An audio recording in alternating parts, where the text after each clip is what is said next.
जय हिंद साथियों। भारत की राजधानी दिल्ली से मैं अलका लांबा आज 9 सितंबर रात 9 बजे 9 मिनट के लिए देश के करोड़ों युवाओं ने एक आह्वान किया है। ये आह्वान बेरोजगारी के खिलाफ है, ये आह्वान निजीकरण के खिलाफ है, ये आह्वान PSUs पब्लिक सेक्टर अंडरटेकिंग्स की नीलामियों के खिलाफ है। मैं उम्मीद करती हूँ हम सभी भारत के करोड़ों इन युवाओं को की आवाज में अपनी आवाज को शामिल करते हुए उन्हें ताकत देंगे और देश की सोती हुई सरकार को हम जगाएंगे। और इन्हें जगाने के लिए हम उन्हीं तरीकों का इस्तेमाल करेंगे जो देश के प्रधानमंत्री जी ने हमें सिखाए हैं।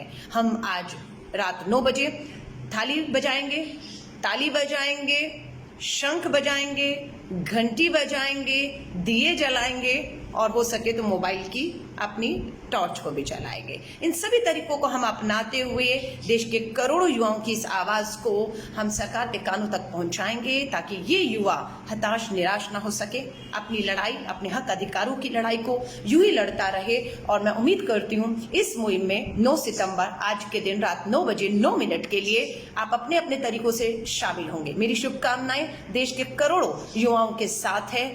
जय हिंद, जय भारत।